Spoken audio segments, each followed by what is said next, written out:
What's going on, guys? Got another video for you today. We have a Ferrum forge and we have the Stinger. As you can see, Stinger says right there, Nitro V green G10. Here is the knife. Pretty cool looking knife. I got this one off of BladeHQ. Paid $89.95 for it. I think you can get it a little bit cheaper at certain other places. I know after I bought this one, I seen there were a good bit of vendors on eBay actually who had them for I think mid 70s, $75, something like that. I think this knife's a good buy at 90 bucks, honestly. But of course, if you can get it cheaper, get it cheaper. But anyway, I got mine from BladeHQ. Get into the size overall open. This knife is 7¼ inches long, 7.25 inches long. It's got a 3¼ inch blade. Handle length on it is 4.125 inches, and it weighs 2.54 ounces. So 2.5 ounces overall. Really lightweight knife. Very easy to carry knife. The blade, again, is 3¼ inches overall length. The actual cutting length, as you can see, of course, you have your finger choil here. The cutting length on the blade is 2.875 inches, so still almost 3 inches of actual usable cutting blade, which is plenty for most things. Drop point blade, flat ground.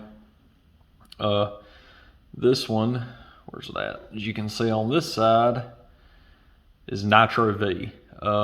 This is only the second knife I've had that uses Nitro V, and I've used this knife a fair bit. I've had this knife now for probably close to 6 months, I guess. I got onto them fairly late. It was just, again, it was one of those situations I didn't really need one, but I just got one just out of curiosity, and I like Ferrum Forge. I like their designs, and finally I was just interested enough to finally decide to get one. From what I've seen as far as the Nitro V goes, it is a good steel. There are many other people who know way more about it than I do. Again, I haven't used it all that much, but I've had this one for about 6 months and I've used it. I haven't carried it extensively just because it is a slightly smaller knife, and I generally like a bigger knife to carry. And I'm hard on my knives, so I generally carry a hard use beater style knife, which I don't consider this to be. Not that it couldn't do that, but I just don't consider this to be that type of knife. So I haven't just thrashed on it, but it's held up fine, still sharp. I've touched it up a little bit as far as sharpening. I haven't actually fully sharpened it. But the Nitro V is holding up good, no complaints with that. The jimping on this knife, you can see, good jimping. It's not really deep, but it's not superficial either. It's not super sharp, but it's good. No issues with the jimping. Again, this is a very minimalist style knife, so nothing over the top. Moving down to the handle, again, this is the green G10 version. It's also available in black G10, tan G10, and then I think they also have a carbon fiber variant too, which is a little bit more. I went with the green G10. I wasn't too particular on it. As you can see, Ferrum Forge's logo right there, which is also the show side of the pivot. On this side, you actually have your pivot screw. This side, and that is flush mounted. Doesn't stick up any. Looks good. Pretty clean looking. Handle overall length is 4.125 inches. And again, it is a shadow box style frame, so you can see the G10. The actual liners of the knife stick out just a little bit more.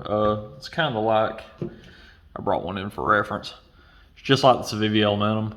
If you have one of these, you know what I mean by the shadow box style. It's the same thing. It's got shadow box liners. It's a pretty good, clean looking knife. The knife is a stainless liner lock. Nothing special, you know, standard stainless steel liner lock. Don't know if you can see down in there really good. actually on this side. They did a really good job milling out these liners. They removed about as much material as they possibly could. And that helps contribute to this knife's lightweightness. Like I said, this knife weighs 2.5 ounces. That skeletonizing helps contribute to that. Lockup on it, it's probably 35–40% lockup. Plenty good enough. The knife, again, I got the G10, the green G10 variation. It also has a matching green G10 backspacer. That will change, of course, depending on what variant you get. If you get the black G10, it'll be black, and if you get the tan, it'll be tan. Green G10 backspacer, looks good. The pocket clip on this knife was something that I really like. As you can see, it is a deep carry clip. The knife, you'll have about 1/8 of an inch of knife hanging out of your pocket, but not much, not enough to notice it unless you're looking for it. But as you can see, there's nothing in there to impede it. The clip, as you can see, the scale is milled to where the pocket clip will sit flush down in the scale, and then they use a single flush mounted screw. This is how you do a pocket clip. In another video I did, I brought it with me just for the size comparison. This is the Rake P01, and I said my only beef with this knife, they did the same thing.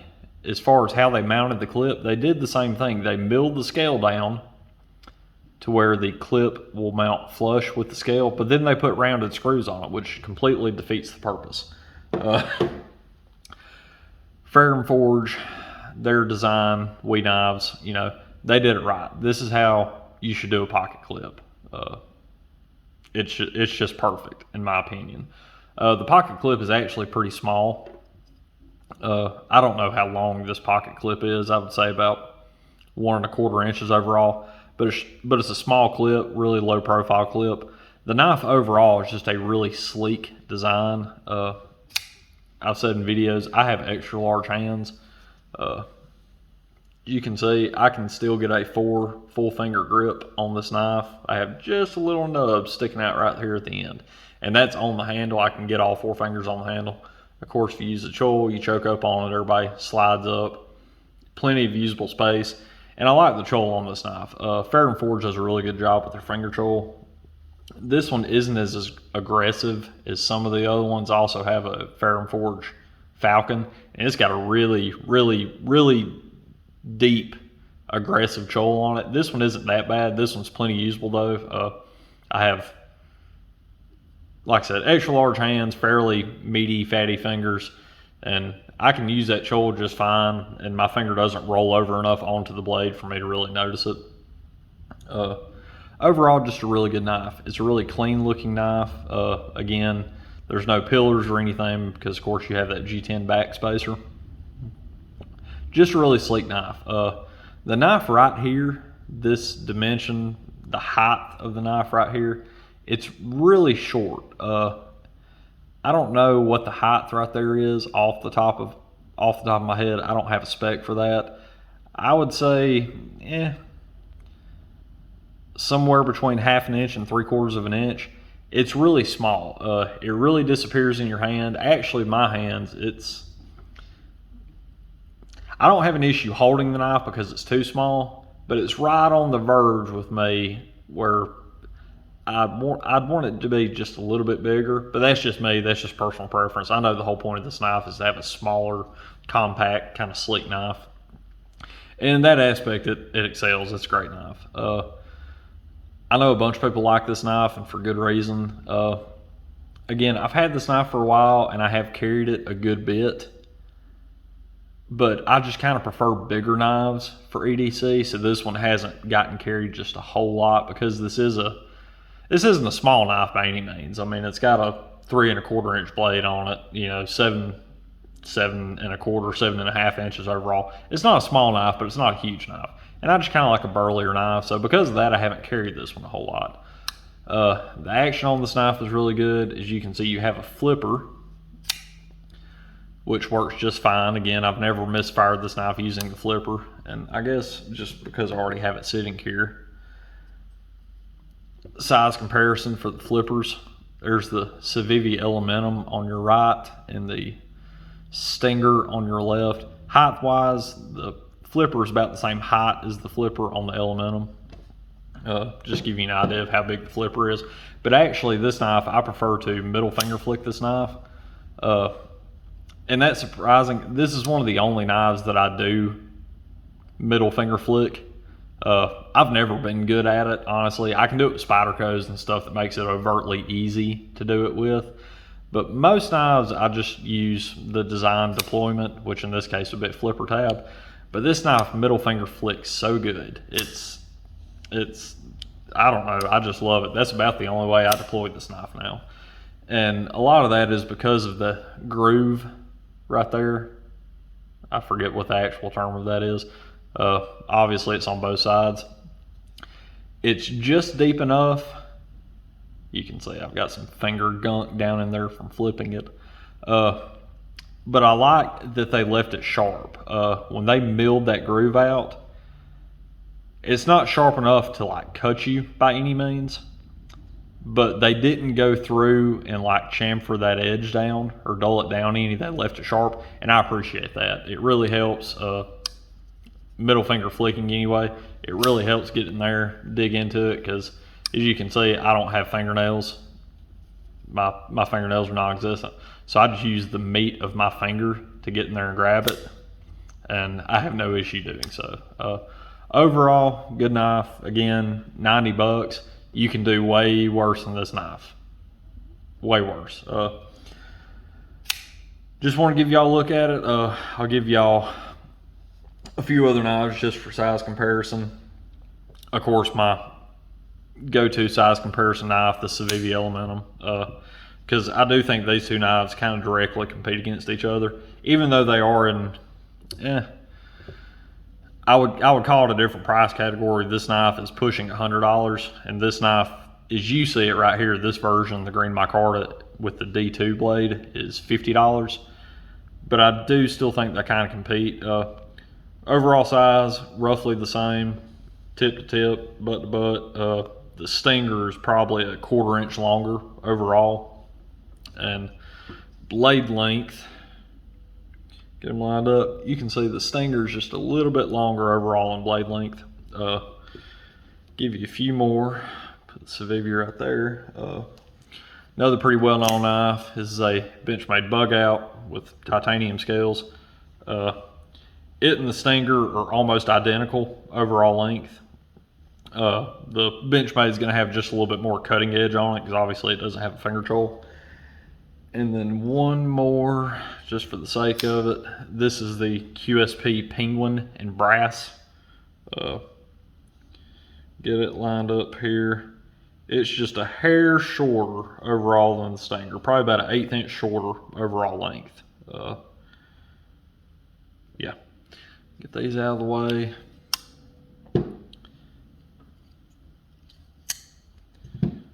And I don't remember if I've done a review on this knife or not, off the top of my head. I have to double check. If I haven't done a review on this knife, the review will be coming up again. This is the QSP Penguin with the brass scales. I'll check. If I haven't got a review done on that, I'll do one eventually. But yeah, just want to talk about this knife. Great little knife. Not that it's the same thing. Ferrum Forge also has a fixed blade, the Lackey. It is a, again, small fixed blade. It's smaller than this knife. I want to say the blade on the Lackey is just a hair under 3 inches, something like that. But it just reminds me, the overall design, it reminds me of a fixed blade version of this knife. I don't have one. I think they're like 50 bucks or something like that. Somewhere around $50, $60, somewhere in that price point. I'd like to get one just because I do love this knife, and I think that the Ferrum Forge Lackey would make a good EDC fixed blade knife. if you're looking for something slimmer, more compact. I may get one of those, check one of those out. If I do, I'll make a review on it. But yeah, just want to show you guys this knife. If you're on the fence about getting one, I would highly recommend you get one. I think it's a great EDC knife. It's kind of the ideal size for most people. It's big enough that you can really use it and it's going to do anything you need. But just because of the design of the knife, it's plenty sleek enough that you can carry this knife and forget you're carrying it. Like I said, it only weighs 2.5 ounces. It's very slim overall design. It's just a good knife. I'd highly recommend you pick one up. Anyways, guys, take it easy. Till next time.